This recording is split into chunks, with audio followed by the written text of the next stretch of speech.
I'm Zahir, Kelvin Abdullah, and this is Nightline. The top stories. Cabinet rejects proposal to appoint non-Muslim religious affairs minister. And Malaysia's economy grew by 5.1% last year, expected to remain competitive in 2025.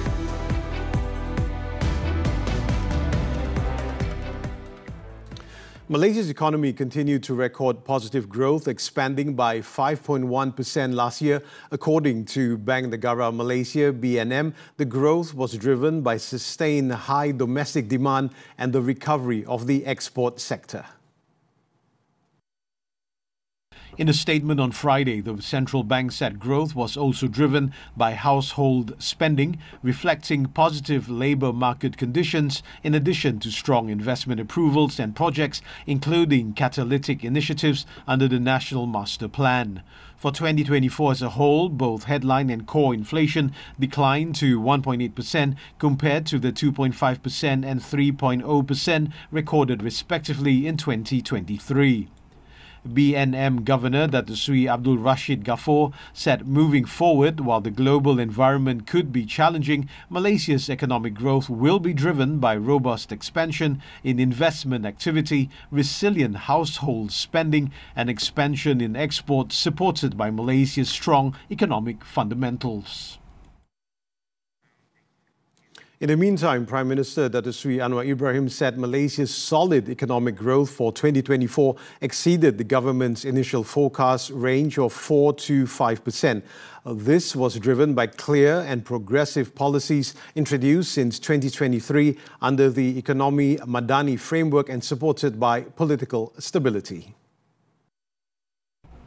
In a statement on Friday, Anwar, who also serves as Finance Minister, noted that the milestone was achieved through the concerted efforts of the Madani government and industries. He added that the government has projected the economy to grow between 4.5% and 5.5% in 2025, driven by greater spillover from technology upcycle, faster implementation of catalytic and critical infrastructure projects, and more robust tourism activities.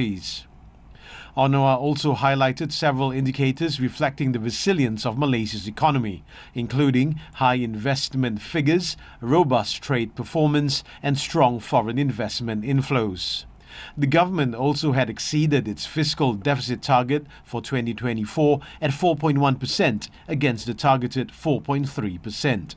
For the full year, the government's net addition of borrowings also decelerated to 76.8 billion ringgit from 92.6 billion ringgit in 2023.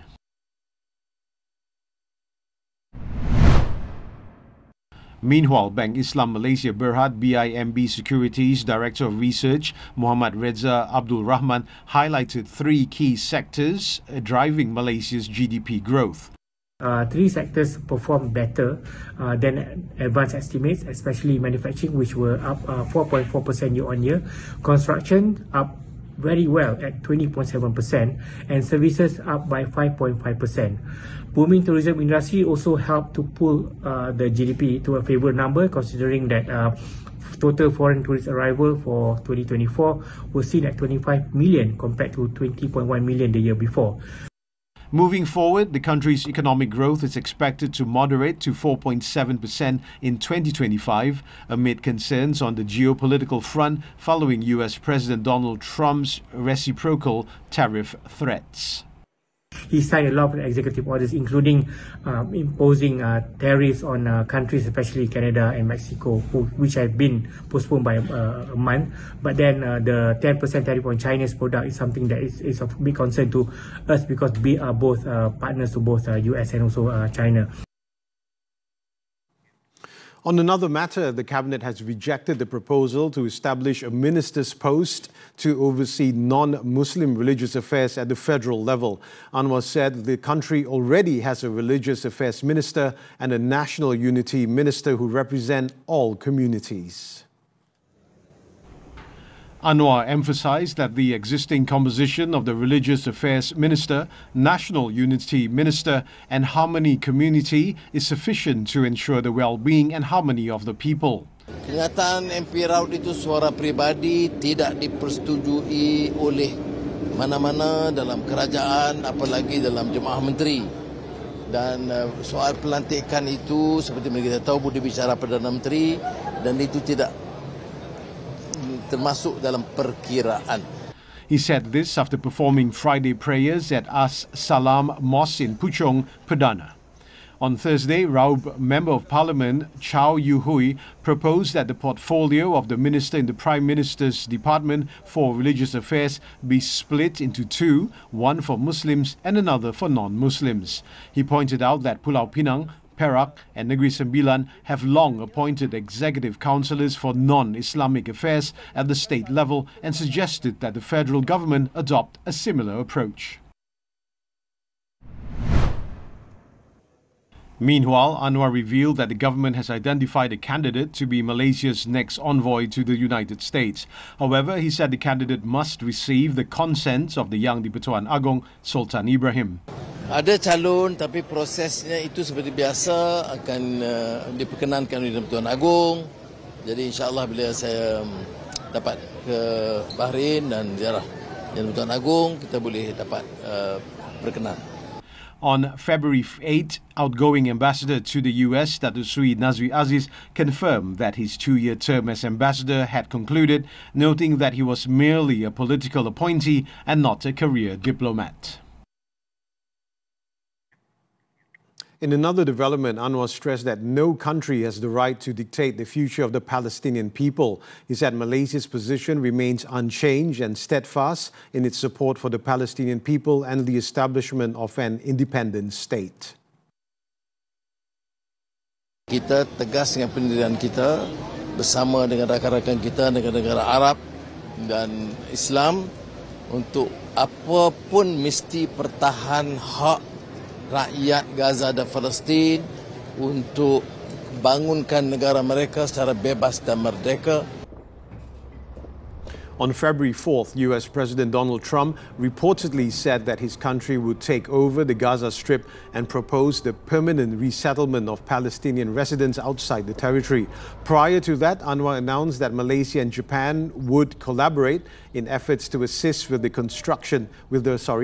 reconstruction of Gaza and Palestine.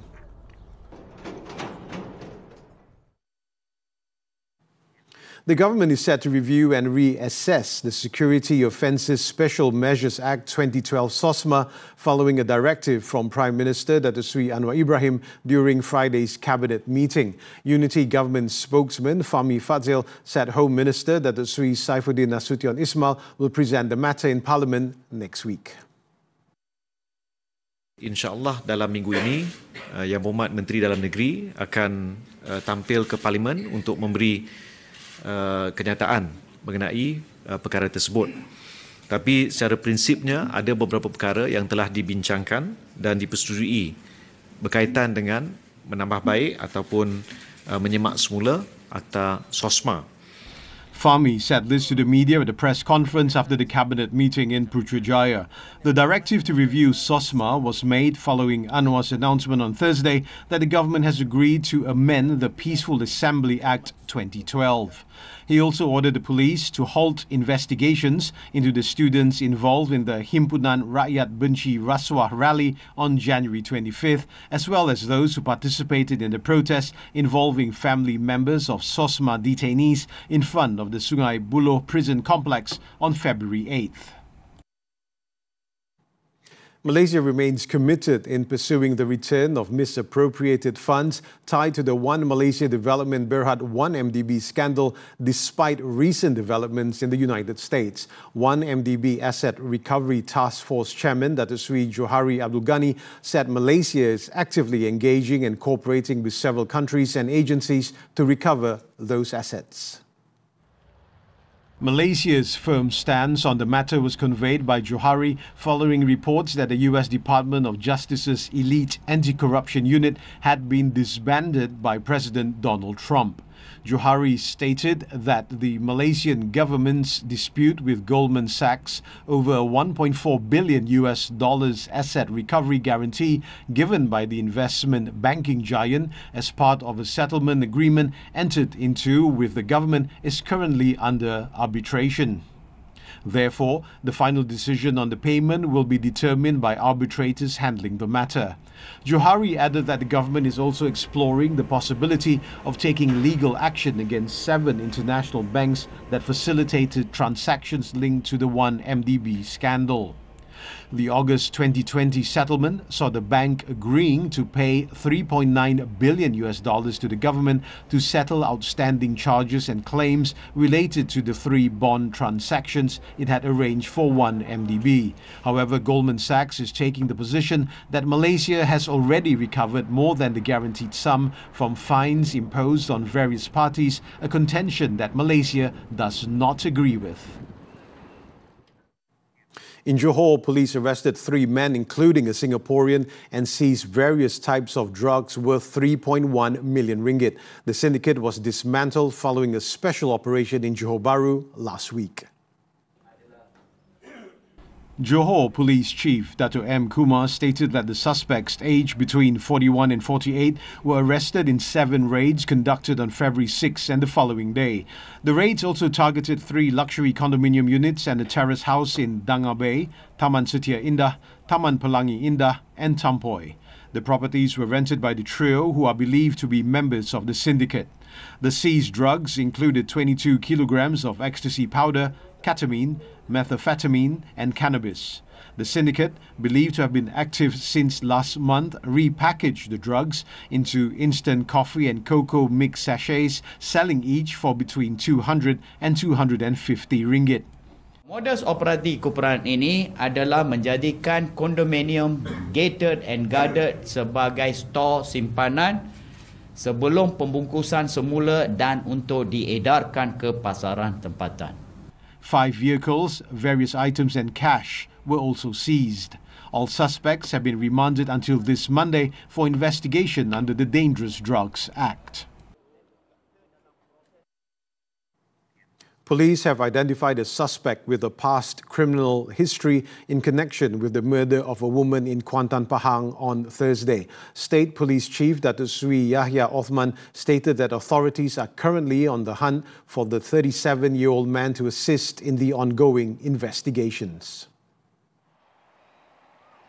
The body of 37-year-old Noh Shamira Zainal, an online food seller, was discovered by the riverbank near the Tanjung Lumpur Bridge around noon. Police suspected foul play in her death. However, the motive for the murder has yet to be confirmed. Initial investigations revealed that her jewellery was missing and there were visible injuries on her body. It is believed that the suspect had placed a food order with Noh Shamira and met her at the location for a cash-on-delivery transaction. Suspek ada order barang dengan si mati. Jadi pada kali kedua tu dia ada memberitahu pada si mati untuk bertemu di lokasi lah. The cause of death has not yet been determined and the authorities are awaiting the post-mortem report from the forensic unit of Tengku Ampuan Afzan Hospital. The case is being investigated under Section 302 of the Penal Code.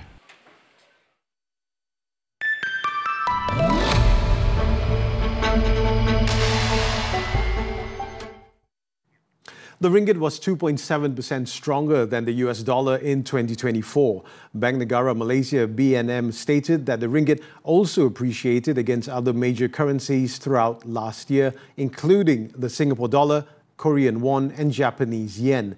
This was despite the ringgit's depreciation against the greenback and major trading partners in the fourth quarter of 2024. The movement was primarily driven by a stronger US dollar amid revised financial market expectations for smaller US policy rate reductions in 2025 and higher investors' risk aversion arising from policy uncertainties under the new US administration. As of February 12 this year, the ringgit appreciated by 0.1% against the US dollar and depreciated 0.03% against Malaysia's major trading partners. Japan's core consumer price inflation likely accelerated in January from the previous month and rose at the joint fastest pace in 17 months. A Reuters poll showed on Friday that the core consumer price index CPI, which includes oil products but excludes fresh food product prices, was expected to have risen 3.1% in January from a year earlier. This would mark the joint largest year-on-year increase since August 2023, when it was 3.1% compared to December's 3% increase. The rise in food prices, including rice and vegetables, and the reduction in government subsidies to oil refiners have contributed to the inflationary pressures. Digital payment transformation in Malaysia. How are e-wallets and digital banking impacting the financial sector? What challenges and opportunities are emerging as Malaysia advances towards a cashless society? Zahir Kelvin Abdullah speaks with the President of Fintech Association of Malaysia, Wilson Bear, only on Money Matters this Saturday at 5 p.m. on TV3 and stream on Tonton.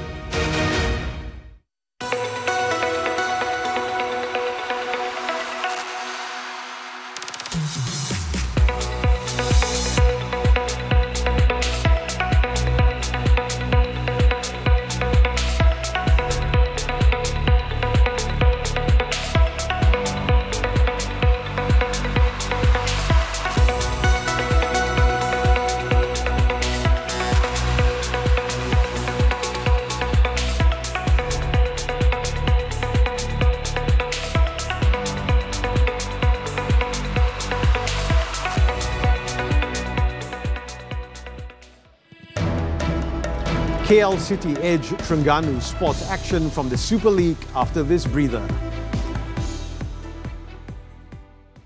Kalau semua ejen dah pakai Affaris, Mata perlukan saya lagi ke? Kenapa semangat sangat nak kejar aku sampai sini? Semua rimau aku serang, aku masih boleh tendang. Kalau nampak jangan jengah, kalau kacau pendang kami nanti dengar gendang perang. Lepas lawan yang di sini lawan yang sebelah. Kita jaga kita.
Unlocking the future of business.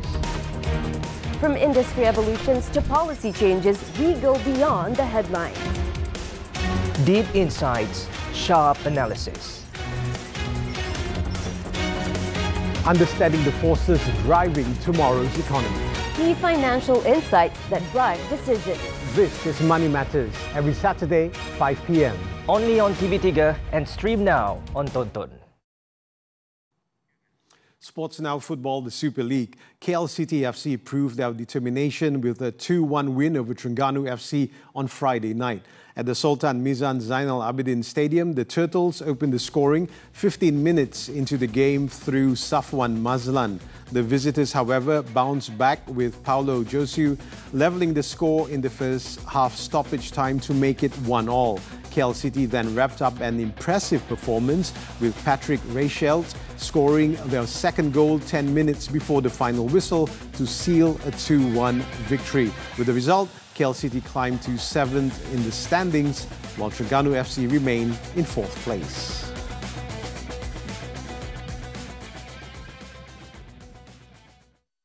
Still on football, the AFC Champions League 3-2. Lion City Sailors of Singapore kept their hopes alive of making it into the last 8 on Thursday night after edging Thailand's Muang Thong United 3-2 away.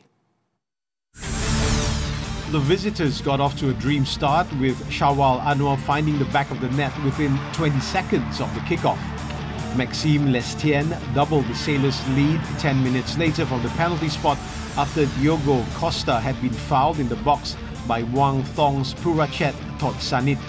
The Sailors made it 3-0 in the 27th minute when Lestienne lofted the ball to Bud Ramsala, who produced a sumptuous first-time volley to put the visitors 3-0 up. The hosts came back stronger in the second half and pulled a goal back after Melvin Lorenzen headed in from close range in the 56th minute. Defender Tristan Doe then added a second for Muang Thong just before the end to make it 3-2. The Sailors will face their Thai opponents in the return leg on February 20th. Tennis now, the 2025 Argentina Open. Home favourite Mariano Navone progressed to the quarterfinals on Thursday with a shock straight sets victory over second seed Holger Rune. World number 46, Navone won 76% of points on his first serve to prevail 6-1, 7-6 in 1 hour and 42 minutes in the second round. He will next play João Fonseca for a spot in the semi-finals. Earlier, Brazilian star Fonseca knocked out the home favourite for the second time in as many days. After upsetting 8th seed Thomas Martin Echeverry in the opening round, he earned a 2-6, 6-4, 6-2 victory against lucky loser Federico Coria, securing his place in the quarter-finals.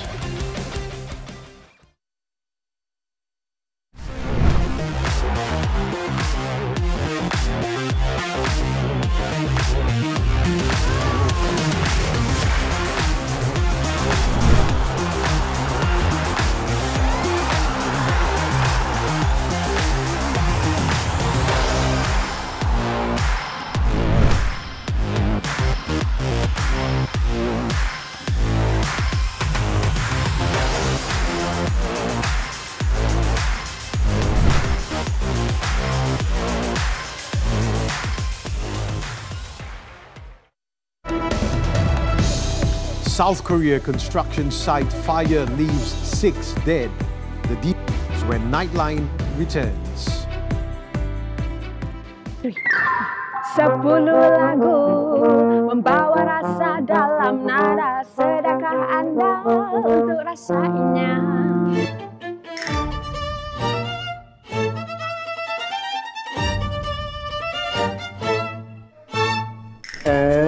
Rasa sedih ke? Macam awak, lagu tak tercalon AJL.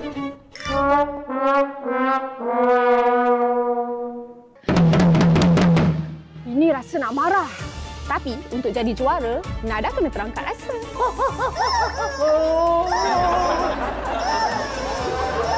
Itu nadanya.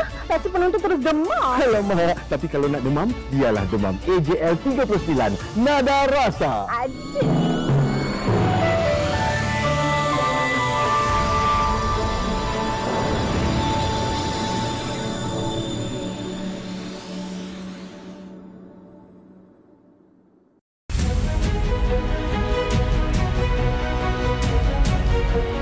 Siapa sangka pasca pandemik telah mengembangkan lagi penggunaan private cabin di sektor pelancongan di Malaysia.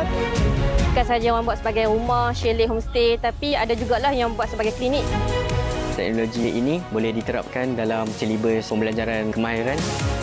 Majalah 3 Kapsul, Sabtu 9 malam di TV3 dan stream sekarang melalui Tonton. 1, mana cukup?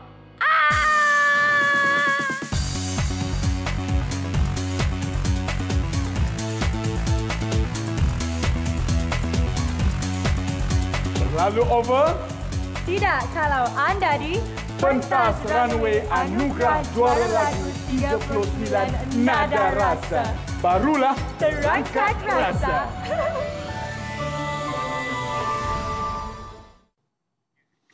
We're back with news from the foreign front. At least 6 people have been killed in a fire at the hotel construction site in South Korea's port city of Busan. It was reported that the fire broke out around mid-morning on Friday at the construction site of the Banyan Tree Hotel and appeared to have quickly escalated.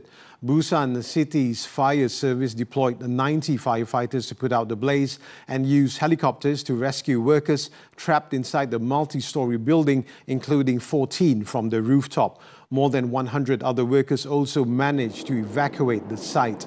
Officials said about 25 people sustained light injuries, including some due to smoke inhalation. While the origin of the fire is still unknown, it has been linked in the media to insulation materials stored on the first floor of the construction site. Tropical cyclone Zahir made landfall on Australia's west coast on Friday, lashing the world's largest iron ore hub with heavy rain and wind gusts of up to 290 kilometers per hour. According to Australia's Bureau of Meteorology, the eye of the storm crossed the coast east of Port Hedland just after 12 p.m. local time as a Category 5 cyclone. It then moved south and weakened to a Category 4, sparing the town's population centre from its most destructive winds. The Bureau, however, warned the system could bring record-breaking rainfall for the resource-rich region in the state of Western Australia, with up to 300 millimetres of rainfall expected in the next 24 hours and 500 millimetres over the next 3 days. Authorities in the meantime ordered residents in Port Hedland and surrounding areas to take shelter, urging them to stay away from doors and windows.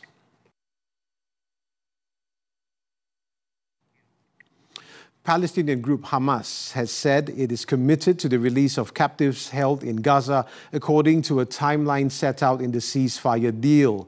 In a statement released on Thursday, Hamas said it confirms its commitment to implementing the agreement in accordance with what was signed. A spokesperson also confirmed that the group will release captives on Saturday if Israel adheres to the terms of the ceasefire. However, he said the Israeli occupation has violated the agreement multiple times, and if Israel does not adhere to the terms of the agreement, the prisoner exchange process would not take place. The Hamas statement added that talks being held this week in Cairo aimed at overcoming an impasse in implementing the deal had been positive.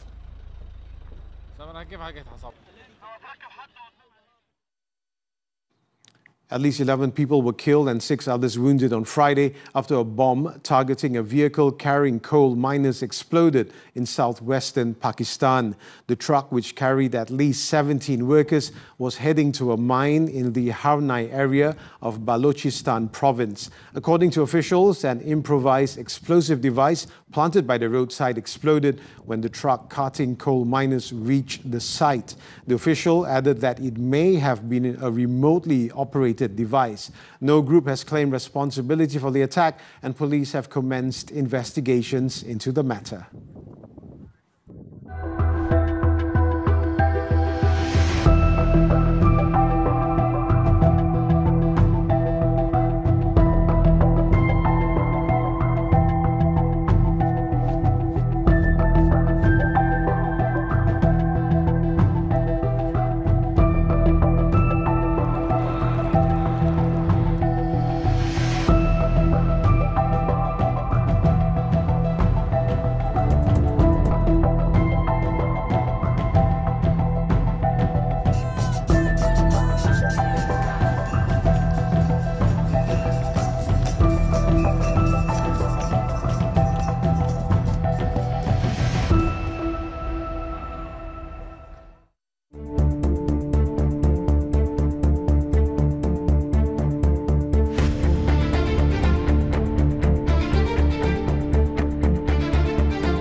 And that concludes Nightline this time around. Before we leave, let's take a look as tens of thousands of people from Mali flocked to the town of Segur for a week-long showcase of Malian music, visual art, theatre and dance. With that, I'm Zahir, Kelvin and Abdullah. Thank you for watching and have a good weekend.